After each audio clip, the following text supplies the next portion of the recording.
हर हर महादेव। मित्रों, आज हम सुनेंगे माघ मास का छठा अध्याय। मित्रों, कथा की शुरुआत हम भगवान कृष्ण की एक सच्ची कथा से करते हैं। एक बार की बात है, एक संत जंगल में कुटिया बनाकर रहते थे और भगवान श्री कृष्ण का भजन करते थे। संत को यकीन था कि एक ना एक दिन मेरे भगवान श्री कृष्ण मुझे साक्षात दर्शन जरूर देंगे। उसी जंगल में एक शिकारी आया। उस शिकारी ने संत की कुटिया देखी। वह कुटिया में गया और उसने संत को प्रणाम किया और पूछा कि आप कौन हैं और आप यहाँ क्या कर रहे हैं। संत ने सोचा, यदि मैं इससे कहूंगा कि भगवान श्री कृष्ण के इंतजार में बैठा हूँ, उनका दर्शन मुझे किसी प्रकार से हो जाए, तो शायद इसको ये बात समझ में नहीं आएगी। संत ने दूसरा उपाय सोचा। संत ने शिकारी से पूछा, भैया पहले आप बताओ कि आप कौन हो और यहाँ किस लिए आते हो। उस शिकारी ने कहा कि मैं एक शिकारी हूं और यहाँ शिकार के लिए आया हूं। संत ने तुरंत उसी की भाषा में कहा, मैं भी एक शिकारी हूं और अपने शिकार के लिए यहाँ आया हूं। शिकारी ने पूछा, अच्छा संत जी, आप ये बताइए आपका शिकार दिखता कैसे है? आपके शिकार का नाम क्या है? हो सकता है कि मैं आपकी मदद कर दूं। संत ने सोचा, इसे कैसे बताऊं? फिर भी संत कहते हैं, मेरे शिकार का नाम कान्हा है। वो दिखने में बहुत ही सुंदर है, सांवरा और सलोना है। उसके सिर पर मोर मुकुट है, हाथों में बंसी है। ऐसा कहकर संत जी रोने लगे। शिकारी बोला, बाबा रोते क्यों हो?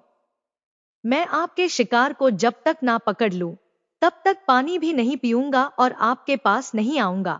अब वह शिकारी घने जंगल के अंदर गया और जाल बिछाकर एक पेड़ पर बैठ गया और वहां पर इंतजार करने लगा। भूखा प्यासा बैठा हुआ है। एक दिन बीता, दूसरा दिन बीता और फिर तीसरा दिन।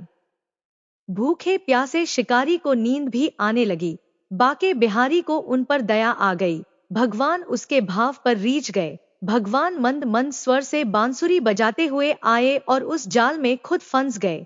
जैसे ही शिकारी को फंसे हुए शिकार का अनुभव हुआ तो तुरंत नींद से उठा और उस सांवरे भगवान को देखा। जैसा संत ने बताया था, उनका रूप हूबहू वैसा ही था। वह अब जोर जोर से चिल्लाने लगा, मिल गया, मिल गया, शिकार मिल गया। शिकारी ने उसे शिकार को जाल समेत कंधे पर बिठा लिया और शिकारी कहता हुआ जा रहा है, आज 3 दिन के बाद मिले हो, खूब भूखा प्यासा रखा, अब तुम्हें मैं छोड़ने वाला नहीं हूं। शिकारी धीरे धीरे कुटिया की ओर बढ़ रहा था। जैसे ही संत की कुटिया आई तो शिकारी ने आवाज लगाई, बाबा, बाबा। संत ने तुरंत दरवाजा खोला और संत उस शिकारी के कंधे पर भगवान श्री कृष्ण को जाल में फंसा देख रहे हैं। भगवान श्री कृष्ण जाल में फंसे हुए मंद मंद मुस्कुरा रहे हैं। शिकारी ने कहा, आपका शिकार लाया हूं, मुश्किल से मिले हैं। संत के आज होश उड़ गए। संत शिकारी के चरणों में गिर पड़े। संत आज फूट फूट कर रोने लगे। संत कहते हैं, मैंने आज तक आपको पाने के लिए अनेक प्रयास किए प्रभु, लेकिन आज आप मुझे इस शिकारी के कारण मिले हो। भगवान बोले, इस शिकारी का प्रेम तुमसे ज्यादा है, इसका भाव तुम्हारे भाव से ज्यादा है, इसका विश्वास तुम्हारे विश्वास से ज्यादा है। इसलिए आज जब 3 दिन बीत गए तो मैं आए बिना नहीं रह पाया। मैं तो अपने भक्तों के अधीन हूं और आपकी भक्ति भी कम नहीं है संत जी। आपके दर्शनों के फल से मैं इसे 3 ही दिन में प्राप्त हो गया।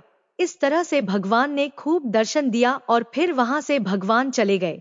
दोस्तों, आपको हमारे चैनल पर किटकैट स्टोरीज, धर्म साधना, उपदेशाष्टकम और आध्यात्मिक सागर जैसे चैनल की वीडियो आपको हमारे चैनल पर देखने को मिलेंगी, तो वीडियो को लाइक करके चैनल को सब्सक्राइब जरूर करें। मित्रों, अब लिए सुनते हैं माघ मास का छठा अध्याय। पूर्व समय में सतयुग के उत्तम निषेध नामक नगर में हेमकुंडल नाम वाला कुबेर के सदृश धनी वैश्य रहता था, जो कुलीन, अच्छे काम करने वाला, देवता, अग्नि और ब्राह्मण की पूजा करने वाला, खेती का काम करता था। वह गौ, घोड़े, भैंस आदि का पालन करता था। दूध, दही, छाछ, गोबर, घास, गुड़, चीनी आदि अनेक वस्तु बेचा करता था, जिससे उसने बहुत सा धन इकट्ठा कर लिया था। जब वह बूढ़ा हो गया तो मृत्यु को निकट समझकर उसने धर्म के कार्य करने प्रारंभ कर दिए। भगवान विष्णु का मंदिर बनवाया, कुना, तालाब, बावड़ी, आम, पीपल आदि वृक्ष के तथा सुंदर बाग बगीचे लगवाए। सूर्योदय से सूर्यास्त तक वह दान करता, गांव के चारों तरफ जल की प्याऊ लगवाई। उसने सारे जन्म भर जितने भी पाप किए थे उनका प्रायश्चित करता था। इस प्रकार उसके 2 पुत्र उत्पन्न हुए जिनका नाम उसने कुंडल और विकुंडल रखा। जब दोनों लड़के युवावस्था के हुए तो हेमकुंडल वैश्य गृहस्थी का सब कार्य सौंप कर तपस्या के निमित्त वन में चला गया और वहां विष्णु की आराधना में शरीर को सुखाकर अंत में विष्णु लोक को प्राप्त हुआ। उसके दोनों पुत्र लक्ष्मी के मद को प्राप्त होकर बुरे कर्मों लग गए। वेश्यागामी वीणा और बाजे लेकर सभी के साथ गाते फिरते थे। वेश्याओं के साथ गाते फिरते थे। अच्छे सुंदर वस्त्र पहनकर सुगंधित तेल आदि लगाकर भांड और खुशामदियों से घिरे हुए हाथी की सवारी और सुंदर घरों में रहते थे। इस प्रकार ऊपर बोए बीज के सदृश वह अपने धन को बुरे कामों में नष्ट करते थे। कभी किसी सत्पात्र को दान आदि नहीं करते थे, न ही कभी हवन, देवता या ब्रह्मा जी की सेवा तथा विष्णु का पूजन ही करते थे।